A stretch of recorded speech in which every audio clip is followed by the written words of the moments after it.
Good evening. Tonight I will be telling you some true paranormal stories that will maybe be enough to traumatize some individuals. So, sit back and relax and let's begin. Number 1. When I was 8, my family moved into an old colonial that was built in 1810. My father still lives there.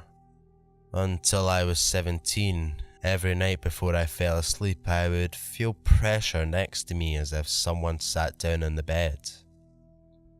This would always be accompanied with a feeling of increased pressure in the air. Although I knew this probably didn't happen to everyone, I didn't think about it much. Until I got a cat.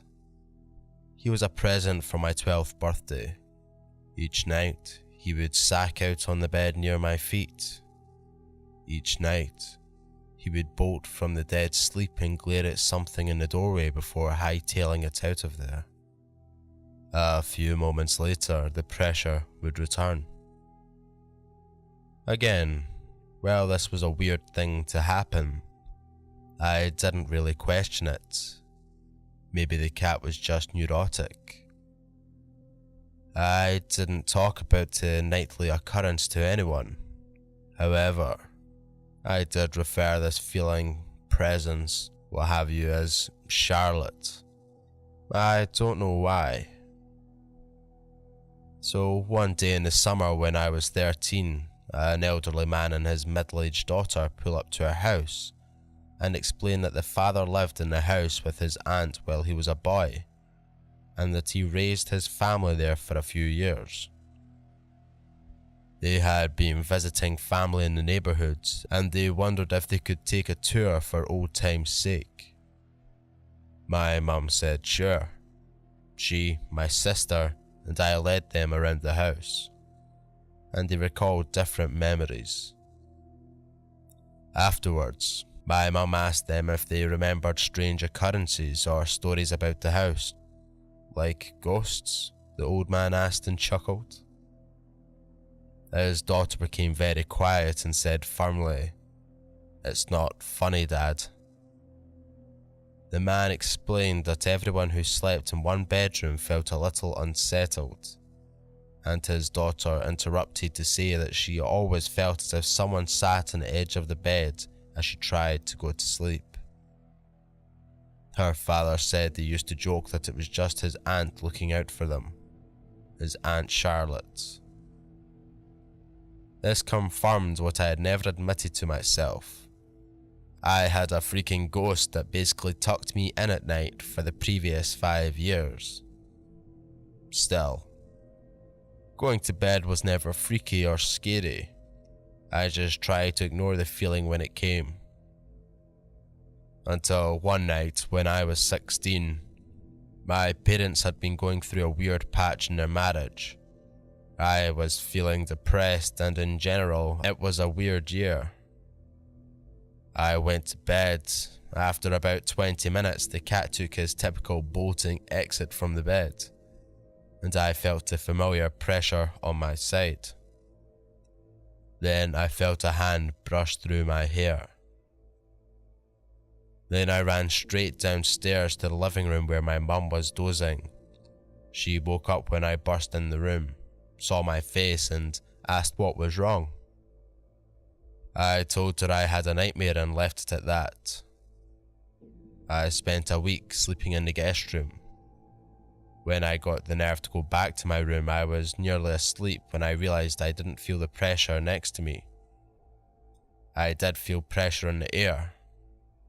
I rolled on my back and saw the figure of a woman in her 60s wearing a house dress, hair pulled back in a bun, with her arms folded.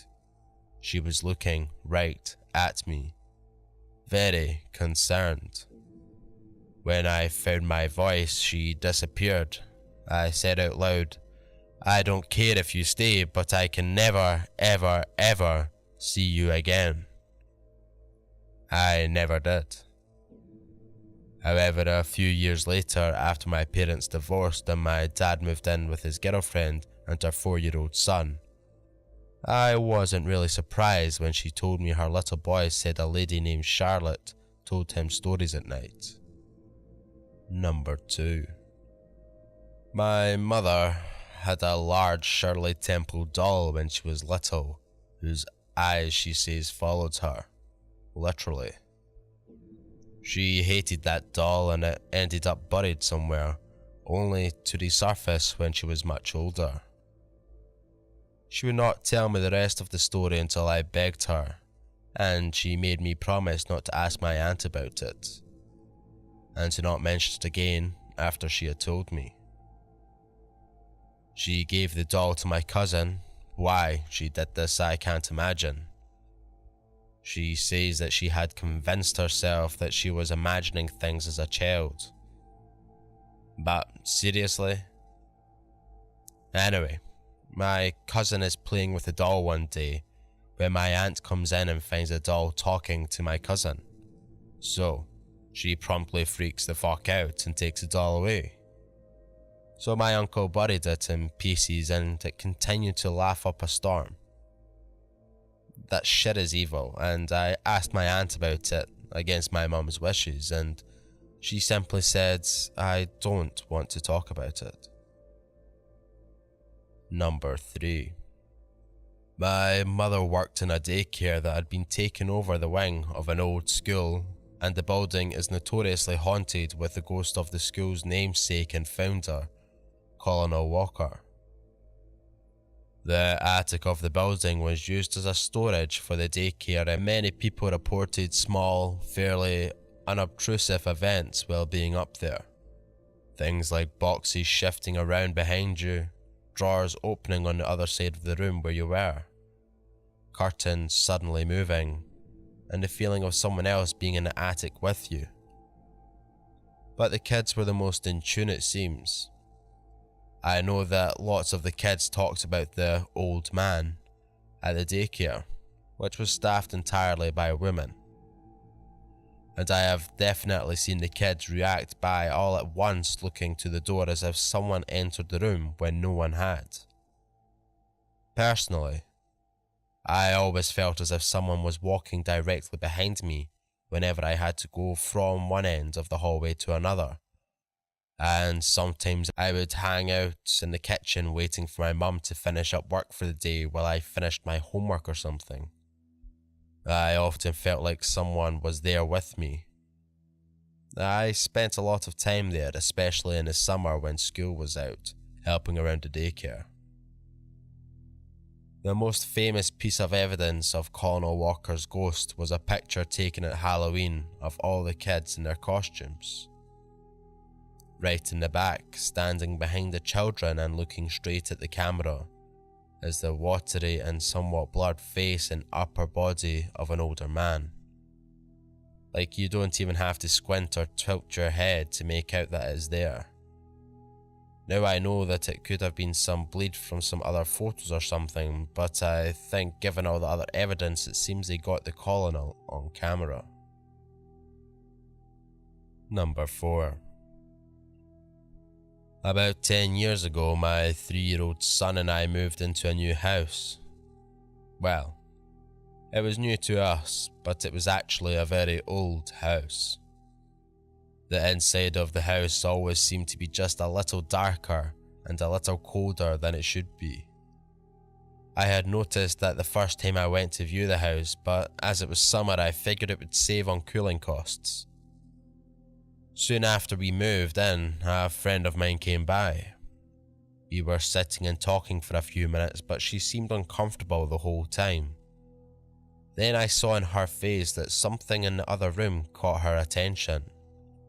Her eyes got bigger and she said, I have to go. I asked her what was wrong, but she said she didn't want to tell me. I kept after her because her reaction was kind of freaking me out. On her way out the door, she finally said, "This house is haunted." But she wouldn't tell me what made her think so. Still, to this day, 10 years later, she refuses to tell me what she saw. About a week after the night, my 3-year-old son casually asked me who the old lady in the bathroom was. One day I was leaving for work, but once I got to the car I realised I needed to run back into the house to get something. I walked into the house, and as soon as I got inside, this framed photo on the wall shot off the wall. Now I don't mean that it fell because of some issue with the nail or anything like that. It shot horizontally away from the wall, not vertically down, and it landed at a mosaic table with enough force to break some of the tiles off it too. I felt like whatever was in the house was pissed that I came back in after it thought I had left for the day. After living in the house for about 6 months, I noticed a weird square cut into the boards on the deck. There was no handle, but I was able to pry it up. The hole was just big enough to fit through, and there was a ladder going down. For some reason I went down and found myself in what looked like a homemade basement. It was basically just a room dug out of the earth. No construction walls or stone supports or anything like you would expect if it was a basement that was built with the house. It was very dark, but I could see over in the corner a suspicious looking large stone. It looked like one of those light, coloured 100-year-old headstones that you'd see in old cemeteries. Just then some camel crickets started jumping at me, so I got my ass out of the basement as fast as I could and never went back. Now, this is the part that affected me the most and the reason we left the house. One night I was in bed but not yet asleep. Laying on my stomach, I heard someone walk into the room. I heard footsteps come from the doorway over to my bed. I didn't realise until later that the fact that I heard the footsteps was weird because the room was carpeted. When the footsteps reached my bed, I felt someone put their hands on my back. 2 hands, just gently laid flat on my back and kept there. I assumed it was my son. I said, "What are you doing?" But no one answered. I looked up and no one was there. I got up and checked my son's bedroom, but he was in bed asleep. We moved out soon after that. Number 5. My great-grandmother was very close to my mum and was apparently an incredible woman. She died before I was born, but my mum tells us a lot of stories about her. From the time my little sister was born, she had a very strong resemblance to old pictures of my great-grandma and her whole side of the family. Once, when my sister was a baby just beginning to learn to speak, my mum was holding my sister on her lap, talking and playing with her. My sister reached up and took my mother's face in her hands like my great-grandmother used to do to my mum when she was alive. Looked her in the eye and very clearly said, "You always were such a beautiful baby." My mother was shocked, but my sister was not yet speaking in full sentences, had gone back to making her typical baby sounds. My mum told this story at dinner when my sister was about 6 or 7. This was the first time my sister ever heard the story, and she was a little freaked out. As soon as my mum finished telling the story though, my sister's eyes twitched as if she were winking. Number 6. The only time where I am pretty certain that I saw a ghost or something supernatural was on a church youth group trip I took in early high school. It was an all-girls trip where we stayed at a beach house for the weekend. In the middle of the second night we were there, I woke up to one of the other girls staying in the room screaming in her sleep. I sat up and looked over and saw a girl standing over her bed and right by where she was sleeping. At first I thought it was just a girl who stayed in another room at first, but once I looked more closely, it wasn't. I was definitely wide awake and laid back down as I watched her walk around the bed. I noticed that there was what looked like a red and white striped towel on the wall, which was not there when we went to sleep. And the thing that really freaked me out was the mirror facing the two beds was pitch black. Even in darkness you can still see somewhat of a reflection in the mirror. But not this one. It was completely black, no reflection.